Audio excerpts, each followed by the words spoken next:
Hello बच्चा party, क्या हाल चाल है? ठीक हो? उम्मीद करता हूँ कि आप लोग ठीक होंगे और अपने स्कूल और कॉलेज में जा रहे होंगे और अपना खूब अच्छे से ध्यान भी रख रहे होंगे।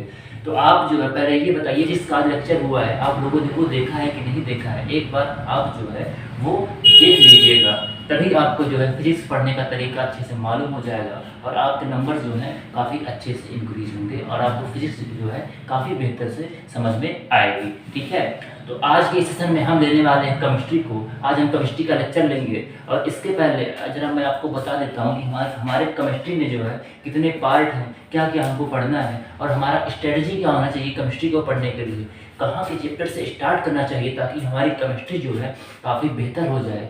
और केमिस्ट्री देखिए, केमिस्ट्री में भी सेम फिजिक्स वाला लॉजिक ही है। कुछ चैप्टर्स यहाँ पे भी ऐसे हैं जो केमिस्ट्री की पूरी आत्मा है, कुछ गिने चुने हुए चैप्टर्स ऐसे ही हैं। अगर आपने उन्हें अच्छे से कर लिया बेटा तो आपके लिए पूरी केमिस्ट्री 11th वाली और 12th वाली पूरी केमिस्ट्री आसान हो जाएगी। लेकिन अगर आपने उन चैप्टर्स को ही छोड़ दिया, जो गिने चुने में बता रहा हूँ 4-5 चैप्टर्स को, तो आपकी पूरी केमिस्ट्री जो है इतनी कठिन हो जाएगी कि आप सोच भी नहीं सकते हो। ठीक, देखिए मैं आपको पहले ही बता दिया। तो 4-5 चैप्टर को डिस्कस करने से पहले जरा मैं आपको केमिस्ट्री के कुछ पार्ट को बता देना चाहता हूँ। आज पहला लेक्चर है ताकि आप चीज़ों को समझ जाएं, फिर आगे हम लोग केवल बैच नहीं करना है। देखिए हमारे केमिस्ट्री में जो है मुश्किल से 3 पार्ट आते हैं। ठीक है, हमारे केमिस्ट्री में जो है 3 पार्ट आते हैं मुख्य रूप से। पहले आपका आ जाता है हमारे केमिस्ट्री में फिजिकल वाला पार्ट, फिजिकल केमिस्ट्री, और दूसरा आ जाता है हमारा इनऑर्गेनिक, और तीसरा आपका आ जाता है ऑर्गेनिक। ये हमारे केमिस्ट्री के 3 पार्ट हो गए, यही हमको पढ़ना है। इनऑर्गेनिक में अगर मैं आपके चैप्टर्स की बात कर लूँ तो mole concept and redox reaction वाला जो पार्ट है आपका वो आ जाता है। फिर दूसरा आपका आ जाता है एटम वाला पार्ट, और तीसरा आपका आ जाता है स्टेट ऑफ मैटर वाला part, state of matter. Hindi medium वालों से एक बार मैं फिर से बोलूँगा, यूपी बोर्ड के, आप जो है इंग्लिश वाले एनसीईआरटी ले लीजिए, बिल्कुल कठिन नहीं लगेगा, मैं आपका साथ नहीं छोड़ूंगा। आप देखेंगे कि आपको जो है इंग्लिश वाली एनसीईआरटी भी काफ़ी अच्छे से कवर हो रही है, आप इसका भरोसा करिए। ठीक है, तो ये वाला पार्ट हो गया हमारा of matter. State of matter के बाद आपका आ जाएगा थर्मोडायनेमिक,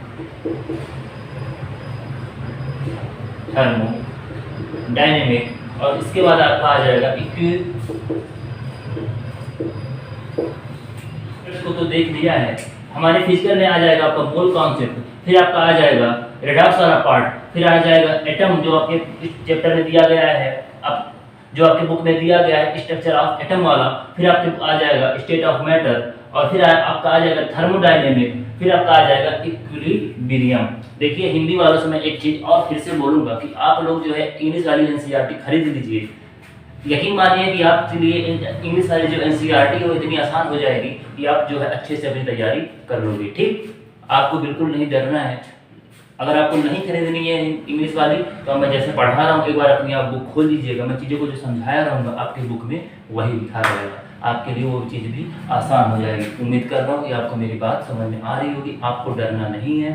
ठीक है, क्योंकि आपको हिंदी वाला चीज़ जो है केवल बोर्ड तक ही मिलेगा, उसके बाद में आपको इंग्लिश में कूदना ही पड़ेगा। बाद में कूदने से अच्छा है पहले ही कूद जाओ। और आपका 11th और 12th ऐसा पार्ट है, अगर आपने यहाँ पे अच्छे से मेहनत कर लिया है बेटा तो ज़िंदगी में आपको कोई नहीं हरा सकता है, आप कुछ ना कुछ कर गुजर जाओगे, इतना मेरा विश्वास करो।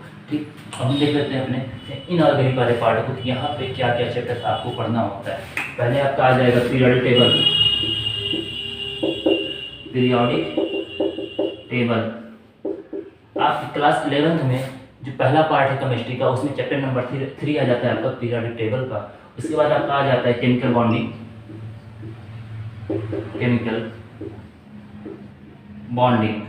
फिर इसके बाद आपको पढ़ना होता है हाइड्रोजन, फिर उसके बाद एस ब्लॉक, उसके बाद आपका आ जाता है पी ब्लॉक।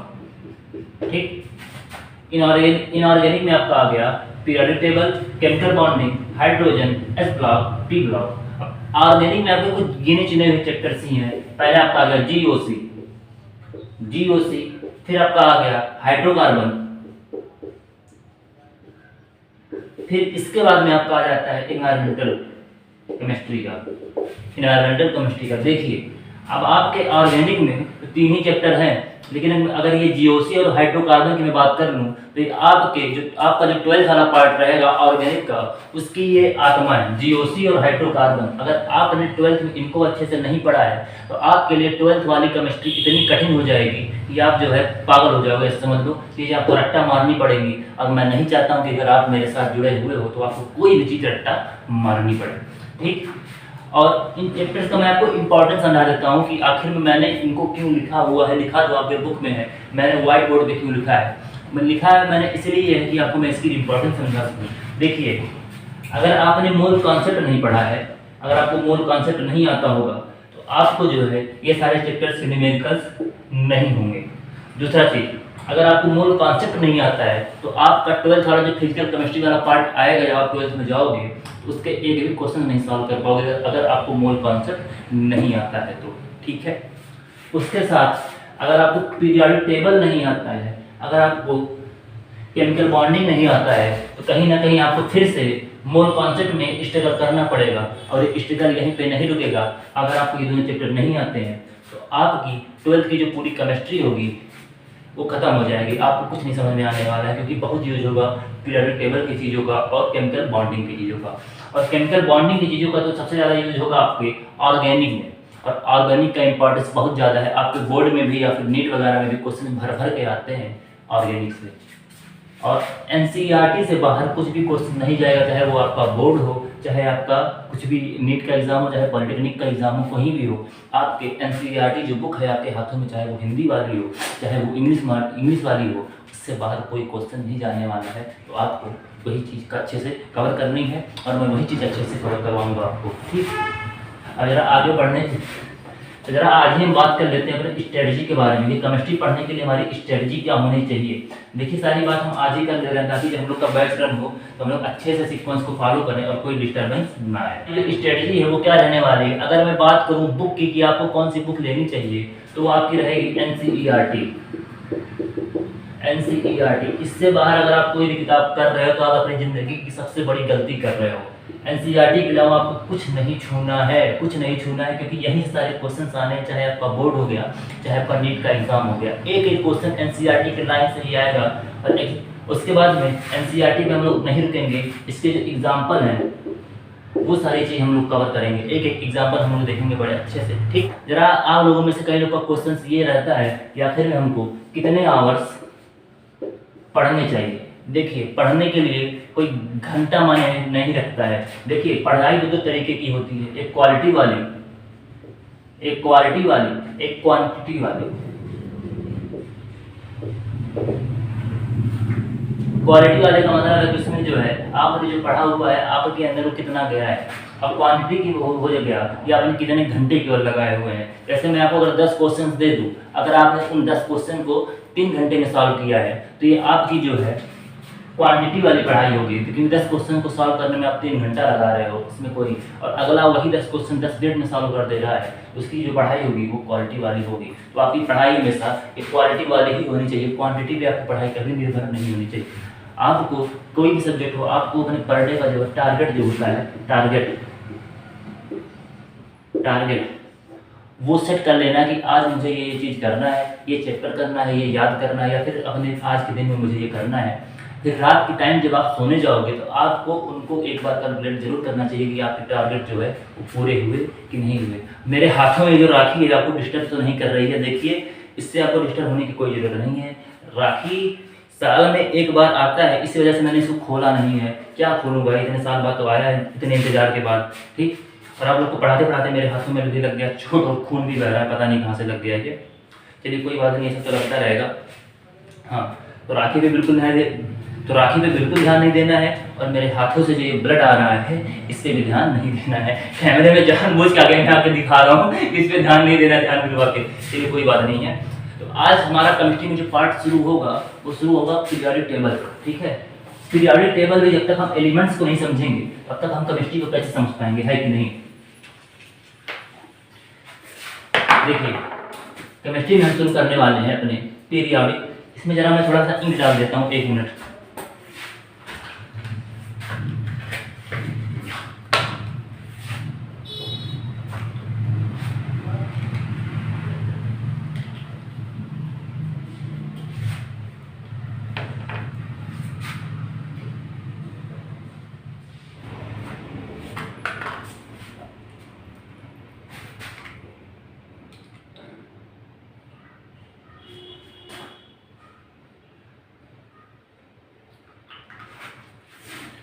तो देखिए अपने इस केमिस्ट्री वाले पार्ट में हमको देखना है सबसे पहले पीरियोडिक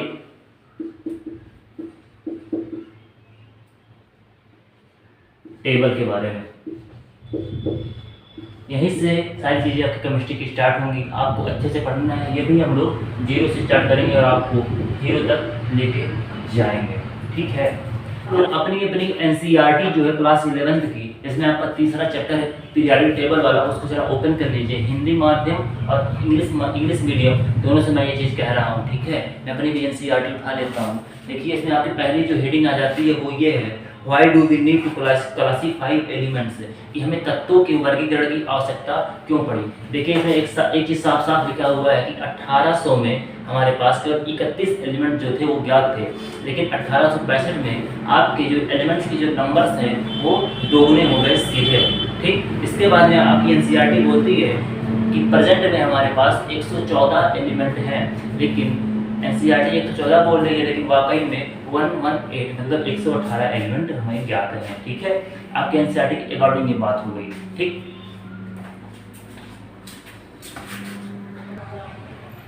तो फिर जो हमारे सभी एलिमेंट्स थे उनको एक एक करने का, जो अगर हम एक एक करके उनको पढ़ते उनकी प्रॉपर्टी को देखते तो काफ़ी मुश्किल हो जाता। तो वैज्ञानिकों ने क्या किया, एक ऐसा कोई तरीका ढूंढने की कोशिश की कि सारे एलिमेंट्स को जो है काफ़ी अच्छे से एक साथ कवर करने की। और वैज्ञानिकों ने क्या किया कि जो सारे एलिमेंट हैं उनको कुछ ऐसा दिमाग लगाया जाए कि जो है एलिमेंट्स को काफ़ी अच्छे से आराम से बिना किसी एफर्ट लगाए समझा जा सके, ठीक। तो यहीं से आपका शुरू हो जाता है पीरियोडिक क्लासिफिकेशन का जेनेसिस। इसमें सबसे पहले आ जाते हैं आपके लेवाइसे साहब। अब लेवाइसे साहब के बारे में आपकी एनसीईआरटी कुछ नहीं कहती है, इसलिए ज़्यादा मैं इसके बारे में नहीं बताऊंगा। लेवाइसे साहब ने क्या किया था, केवल मेटल और नॉन मेटल को अलग कर दिया था, जो कि आपने 9th वाले चैप्टर में अच्छे।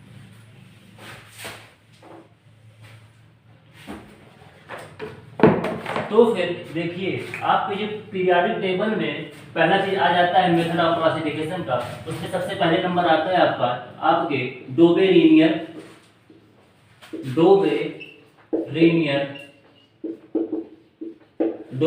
का। अब इस डोबेरेनियर भाई साहब ने दिया था ट्राइड्स का रूल।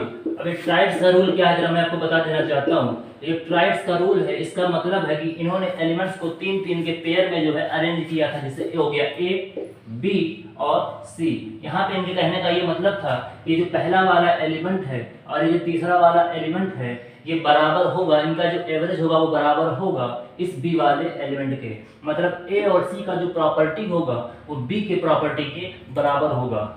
सॉरी, ए और सी का जो प्रॉपर्टी का एवरेज होगा वो बी के प्रॉपर्टी के बराबर होगा, और ए और सी के मास का जो एवरेज होगा वो बी के बराबर होगा। जरा मैं आपको लिख के वो समझा देता हूँ। जैसे mass of B equal to mass of A plus mass of C by 2। इनके कहने का यही मतलब है। एवरेज निकालना आपको आता होगा, जैसे अगर किसी का एवरेज निकालते हैं उसको जोड़ देते हैं और जितने नंबर्स हैं उसको उससे भाग देते हैं। जैसे यहाँ पे 1 और 2, ए और सी, इनका एवरेज निकालना है तो ये 2 नंबर्स हैं, इनको 2 से भाग कर दिया, 1 और 2। ये आगे बढ़ने से पहले आपको मैं बता दूं कि मैंने अपना राखी जो इतना ढेर सारा बधा हुआ था, जो आपको डिस्ट्रैक्ट कर रहा था, जो कि नहीं होना चाहिए था आपको डिस्ट्रैक्ट, उसको मैंने निकाल दिया है। तो ठीक है, आप अपनी एनसीईआरटी एक बार फिर से उठा लीजिएगा और एनसीईआरटी में आपका टेबल नंबर 3.1 देखिएगा, पेज नंबर 75 पे आपके दोनों किताबों में इसी नंबर पे मिल जाएगा। इसमें आपके कुछ एग्जांपल्स दिए गए हैं कि डोबेरेनियर का जो ये रूल था किस किस एलिमेंट पे लागू होता है। उन एग्जांपल्स को आपके इस टेबल में दिया गया है। जरा मैं इन लोग एलिमेंट को, ठीक है, लिथियम, सोडियम, पोटेशियम और कैल्शियम, स्ट्रोंशियम, बेरियम, ये आपके जो हो गए एलिमेंट्स ये लिखे हुए हैं, ठीक है। डोबेरेनियर का रूल जो है वो इन एलिमेंट्स पे लगाते हैं, ठीक है।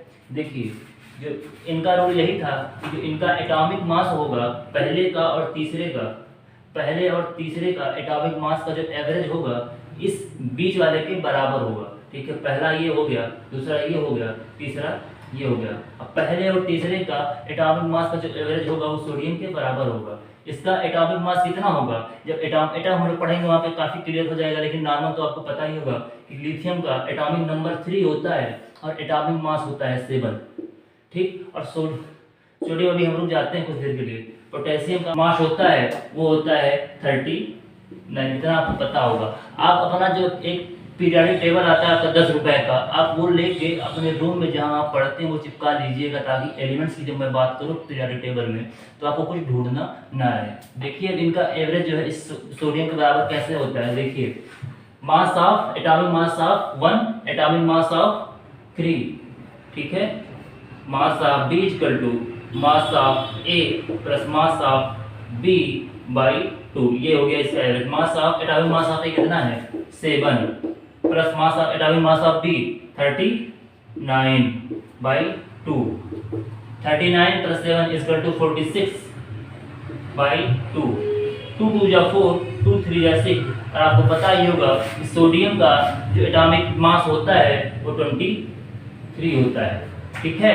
तो हम लोगों ने फिर से एक बार प्रूफ भी कर दिया कि जो है बीच वाले का जो बी वाले का एटॉमिक मास होगा वो ए और सी वाले के मास के एवरेज के बराबर होगा। ये रहा आपके डोबेरिनियर का रूल। अब डोबेरिनियर का रूल अकॉर्डिंग टू एनसीईआरटी इन सब पे फॉलो करता है, ठीक है। तो जरा एक बार हम इनको याद भी कर लेते हैं कि ये याद कैसे होगा। अगर आप नॉर्मल बेसिस को रट्टा मारोगे तो रट्टा मारते ही रह जाओगे, आपको ये याद नहीं होने वाला है। तो इसके लिए आपको थोड़ा लगाना पड़ेगा ट्रिक, और वो ट्रिक क्या है जरा देखिएगा। सबसे पहले वाले को हम याद करेंगे, लिया नया कपड़ा। इतना याद हुआ, लिया नया कपड़ा। डोबेरिनियर का रूल फॉलो होता है, लिया नया कपड़ा, ठीक है। और आपने सालों पहले एक सीरियल देखा होगा, कौन सा सीरियल, दिया और बाती हम। देखा है कि नहीं देखा है? लड़कियां तो भाई साहब बहुत देखती होंगी दिया और बाती हम, और लड़के भी काफी देखते हैं जो रहते हैं थोड़ा, है कि नहीं, समझ रहे मैं क्या कहना चाह रहा हूँ। तो दिया और बाती हम एक थी भाभो वाला कैरेक्टर था, ठीक है। भाभो वाले कैरेक्टर में उनका एक डायलॉग था, आपको पता ही होगा, एक लंगड़ी एक गाड़ी मैं एकड़ी सयानी। आपको पता है कि नहीं पता है? पता है, याद तो होगा ये डायलॉग है कि नहीं। तुम्हारा जो अगला ट्रिक रहने वाला है इसी डायलॉग से संबंधित है। देखिए यहाँ पे हम करेंगे काणी सरिता बहू, काणी सरिता बहू, लिया नया कपड़ा, काणी सरिता बहू। याद हुआ? ये आपका ट्रिक जो है इसका आविष्कार मैंने अभी आपके सामने खड़े होकर किया है, काणी सरिता बहू। अगर दूर दूर तक आपको ऐसा ट्रिक नहीं मिलेगा, काणी सरिता बहू और लिया नया कपड़ा, है कि नहीं। उम्मीद करता हूँ कि आपको समझ में आ रहा होगा। और देखिए सालों पहले कोई था जिसके साथ मैं भी था, उसका नाम जानते हैं क्या था? इमरती देवी था, ठीक है, इमरती देवी। तो हमारा अगला जो ट्रिक होने वाला है वो यहीं से होना है, काल ब्रो इमरती। मैं काफ़ी उसको मिस करता था, कभी कभी अपनी इमरती को मैं काफ़ी मिस करता था, और अभी भी जब करता हूँ अभी भी मैं उसको बहुत ज़्यादा मिस करता हूँ। अपने भाइयों से और दोस्तों से मैं कहता हूँ भैया उसके पास फोन ला दो, उसको अंग्रेजी में यही बोलेंगे, काल ब्रो इमरती। एक बार आपको मैं समराइज कर देता हूँ, आपका ट्रिक क्या रहने वाला है, लिया नया कपड़ा, काणी सरिता बहू, काल ब्रो इमरती। ये आपका डोबेरिनियर का रूल जहाँ पे फॉलो होता है, निमानिक से आपको हंसी खत्म करनी है, सीरियस होकर इसको याद कर लीजिए, क्योंकि आपके एग्जाम में ये डायरेक्ट पूछे जा सकते हैं। और आप अगर नॉर्मल वे में इसको रट्टा मारोगे तो बड़ा गड़बड़ हो जाएगा, मिक्स कर दोगे। तो फिर एक बार फिर से, लिया नया कपड़ा, काणी सरिता बहू, काल ब्रो इमरती। है इमरती बहुत मीठा होता है ना, खाने में होता है ना, इमरती होती ही मीठी है कि नहीं। तो आगे बढ़े और जरा हमें कि जान छोड़ो हग करो, जान छोड़ो हग करो। इस पे जो है ये डोबेरिनियर का रूल फॉलो नहीं होता है। इसके साथ जो डी ब्लॉक के एलिमेंट हैं और एफ ब्लॉक के एलिमेंट हैं उस पे भी डोबेरिनियर का ये रूल फॉलो नहीं होता है। आगे बढ़ने से पहले जरा हम देख लेते हैं कि हमारे डोबेरिनियर का जो रूल है किस किस पे फॉलो नहीं करता है। इसके लिए सबसे पहले आप जरा ये मुझे बताइएगा कि आप लोग हग करते हैं कि नहीं हग करते हैं। अरे यूपी बिहार वाला की बात मैं नहीं कर रहा हूँ, जो अंग्रेज चिपका के गए हैं गले मिलने वाला हक के मैं यहाँ पे बात कर रहा हूँ, नहीं तो कुछ और भी समझ लो और माहौल क्रिएट कर दो फालतू में। देखिए हमारा जो अगला निमांस रहने वाला है, इसको याद करने के लिए जो ट्रिक रहने वाला है वो इसी हग करने से मतलब गले मिलने से ही संबंधित है। जान छोड़ो हग करो, ठीक है, जान छोड़ो, लड़ाई झगड़ा छोड़ो, हग करो मतलब गले मिलो। ये आपका जिंक हो गया, आपका कैंडियम हो गया और ये आपका मरकरी हो गया। अब ये पहला हो गया। अब दूसरा आपका आ जाता है, आजकल का जो लैला मजनू वाला खेल चल रहा है, लड़के तो भाई साहब कुछ भूल भुला गए इसमें, पबजी के चक्कर में और इसके चक्कर में, लैला मजनू वाले के चक्कर में।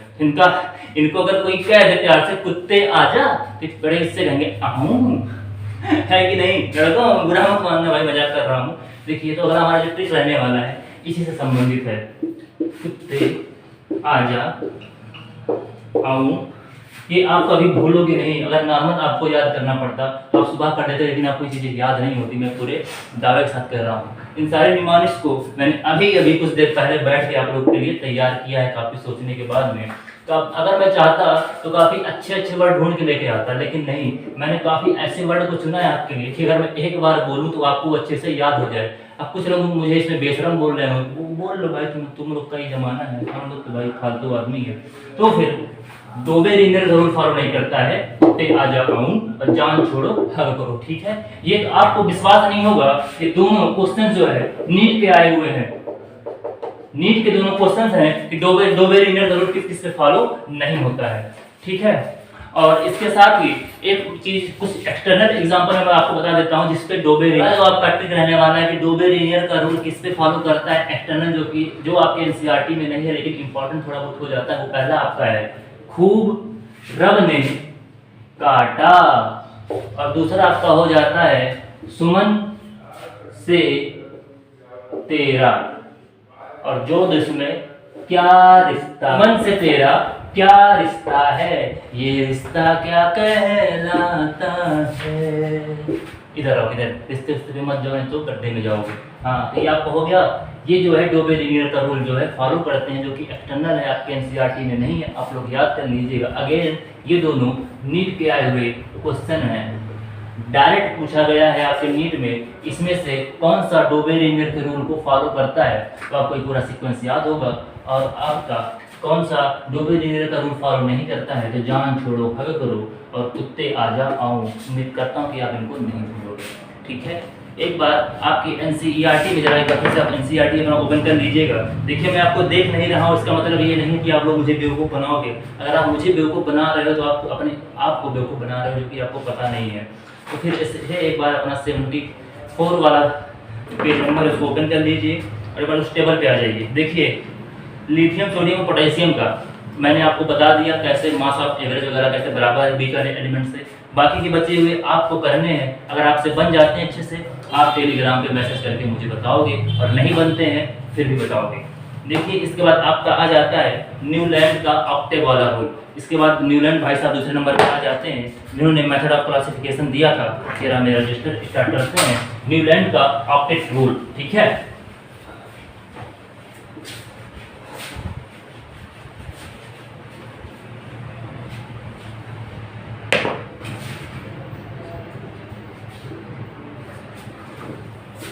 ठीक, तो न्यूलैंड का जो ऑक्टेट रूल है, न्यूलैंड ऑक्टेट रूल,